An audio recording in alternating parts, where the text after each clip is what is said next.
All right, everybody, welcome back to the KSR YouTube channel. As you can tell, I'm back at the shop.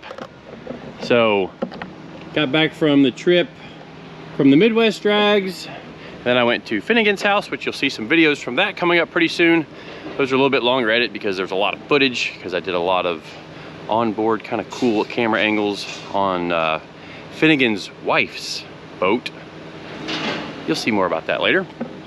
But then on Monday, ran Mullet back down to Cletus's shop down in Bradenton, came back up, lots of traffic, popped 2 tires on the trailer, like made it all the way back, whole trip, got 1 tire, like 10 minutes from my house, just pulled it to the shop, changed it Monday morning, and then I got 2 tires on the trailer on the trip from Bradenton, or from Gainesville to Bradenton back. Just happens sometimes. So let's get inside the shop.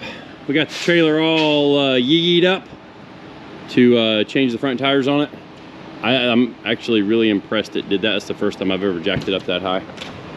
But so it makes it really easy to change the tires when there's nothing in it. Actually, there's 1 car inside of it. But yeah, that's kind of impressive. So let's get in the shop, see what's going on.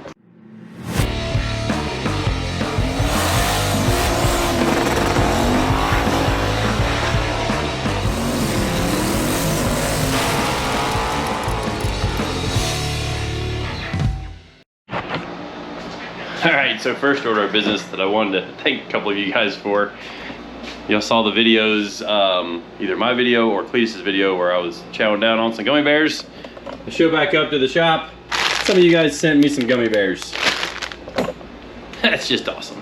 Along with all the other stuff you guys have sent us. I haven't really done a good job of documenting some of the cool fan stuff, like the park wood for Soccer Mom. I don't know if you remember that from a couple of videos back.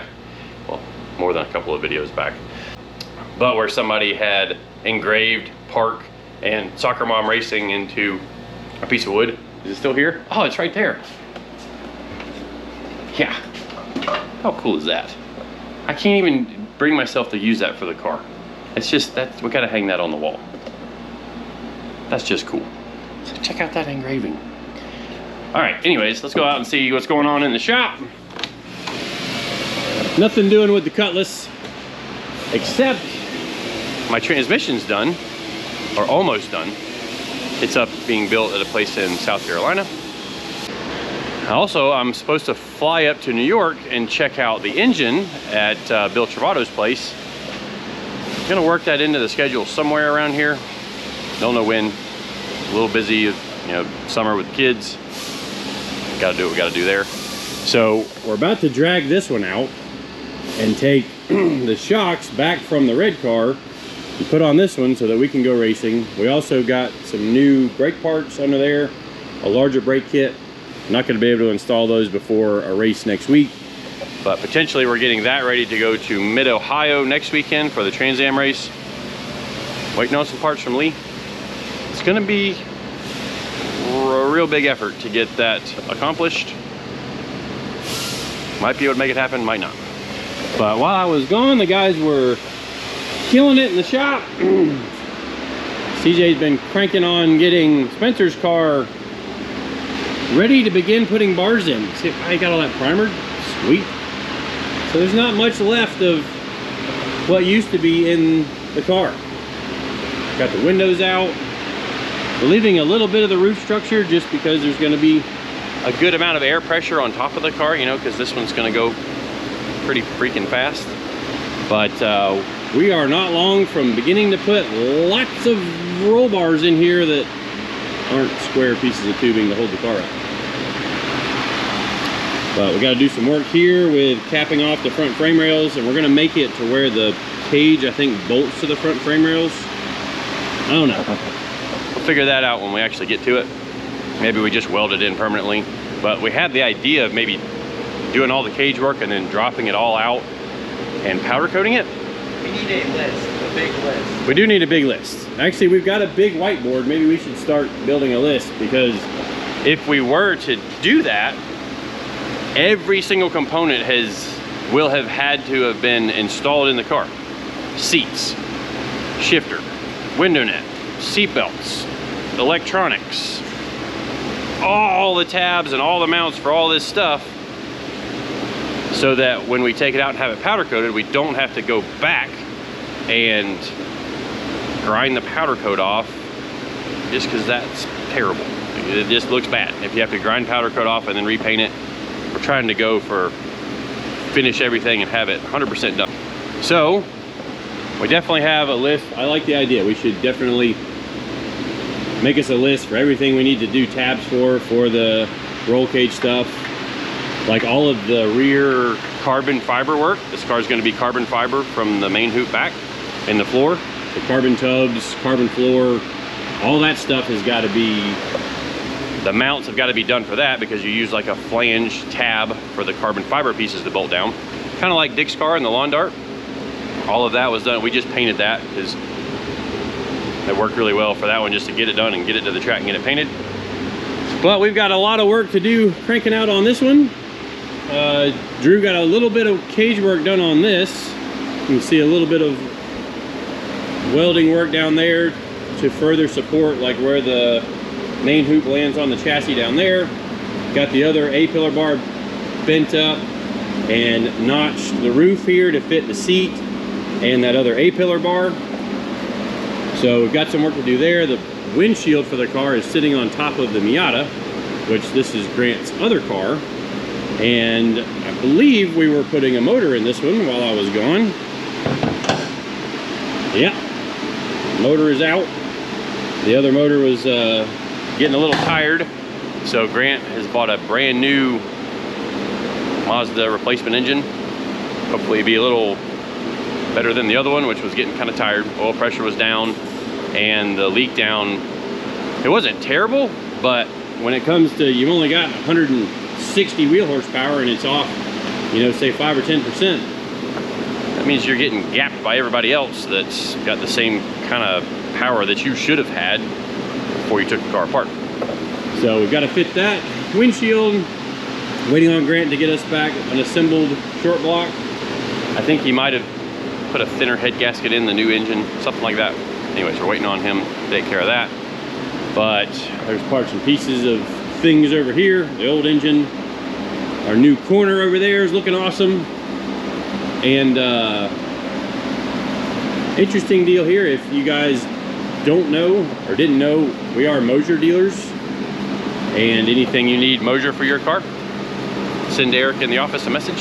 He'll get you taken care of. We're dealers for a lot of stuff. TRZ Motorsports, APCO, Motion Raceworks, all kinds of stuff. Holly EFI, Earls, all those companies up there. And, you know, we can help you guys out with your parts for your projects. Just hit us up. We'll do our best to help you out. Kind of give you some of the same stuff like we use on our car, like all the leash electronic stuff. We're big proponents of them and dealers for those guys. And we keep a lot of their stuff in stock, at least the stuff that we use, because they're a small company too. Like, just speaking for Leash Electronics, they're kind of a small company, and they may do like kind of runs of a certain part number and build up their stock, but then they run out of stock on another part, which is fine, because then I just keep the stock in of the stuff that I know I'm going to use and order it kind of ahead of time and make sure I keep our stock up.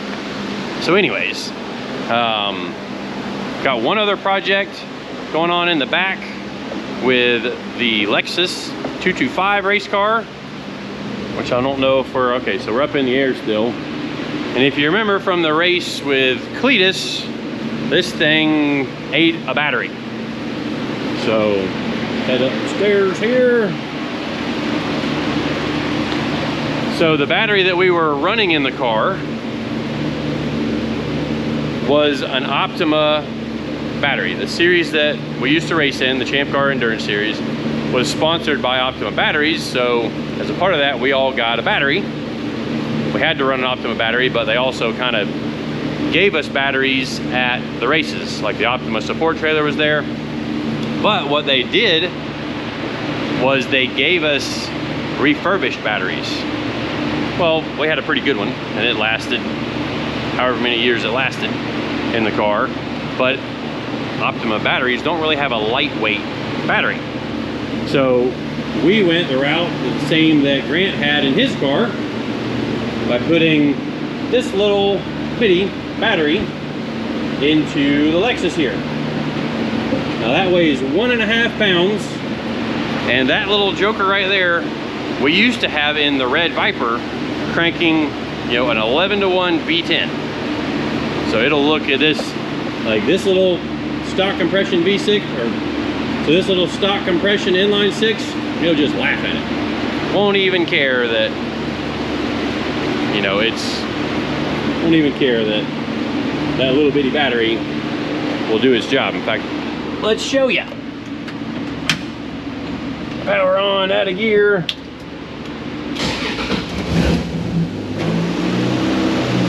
No problems. Oh, you know what? I should shut that off. Because also one thing we're trying to fix, I guess the windshield's been cleaned up, but this thing blew up one of the hard power steering lines on the rack. I've never seen this failure before ever. But whoa, during the event,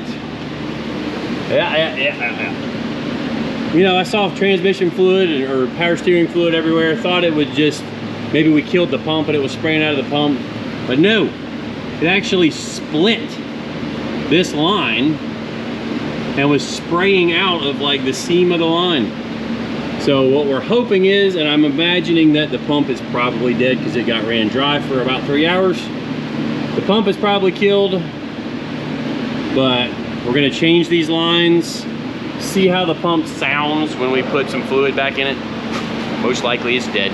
I've got a couple of spares, but if it sounds okay and feels okay, we might just send it. So hopefully that's the case there. Looks like Drew's out here working on the trailer, getting off my old junky. Actually, if you guys remember my 2004 Dodge Ram, that's actually what those are off of. I had switched to Michelin tires and was like, shoot, those are pretty good spares. Well, they don't do so great on the trailer, and especially, yeah, we need to get those off of there. So I've put these better trailer tires on there. At least I think they're better. There's something, I forget what the rating is on these things. Yeah, they're 14 ply, I think. Yeah, so I think they're a 14 ply trailer tire. More expensive than this 2 ply. 2 ply? 2 ply. That would probably explain why we've been eating up some tires. So, gonna change these out. You see, I kind of killed the fender a little bit when that tire let go. We may install some new brakes because these brakes haven't been serviced in a long time. Should install some new brakes. They were a little sketch in the rain a couple of times, like basically just all of the truck brakes, and that's a little hairy. So anyways, let's dive into this. I'll head back into the shop in a minute and wrap this video up. So this is like super convenient for changing tires. Now, you probably wouldn't want to change tires on the side of the road like this. Hey, we don't. That's fine. It's fine. It's a middle one. It's not important. Yeah. Oh yeah, that's actually, I just changed that one on the way back from Bradenton. It popped that tire. So maybe we should look at that bearing. Maybe we should look at that. Be all right. Oh, we got that off. Is it in the air? No, but it's enough to get it off. Just barely? Cool. Yeah. So this little joker right here is what I use for changing tires on the side of the road. If you pull either back the trailer onto that or pull it onto it, it gets the other two in the air so you can change them. It's like super handy for being on the road, because when I changed this middle tire here, literally like 8 minutes I was back on the road. Pulled into a rest area, jumped out, threw that out. I was even in my flip-flops. Changed that joker, back on the road, away we went. So I think we're even gonna try and get some more of the aluminum wheels back on the trailer.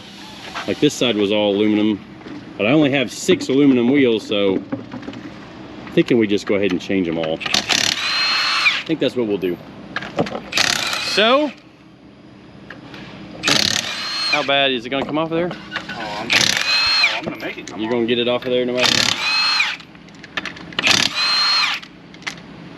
I am a little curious about how the other wheel bearings are. Oh, look at that. It's just the perfect height. It's like cam bearings in an LS. If you just don't look at them, they're fine. Oh yeah, that one's separated. Oh. Yeah. Yep. Yep, yeah. it's separated right there. That's why. Yep, that ain't supposed to be like that. I knew I felt a vibration on that thing. Kind of flat there, kind of not there. All right, well, that answers that question. Careful doing that. It's fine. Yeah, you can kind of see it there. All right, well, we're gonna go buy like 5 new tires. Oh, that's a little wet there too. Yeah. That one's got a little play to it, but that one's got a lot of play. All right. Well, I'm gonna go see what I gotta do to order some brakes for this thing. But that's gonna wrap up this video. Kind of a little just quick shop, goofy video. It's a quick edit because the Finnegan videos hopefully come out 2 days from now-ish. Actually, it's just gonna be one video where I was hanging around with Finnegan and Pete from Harrell Engine and Dyno. But thanks again for watching. Thanks for subscribing. Thanks for the gummy bears. See you guys next time.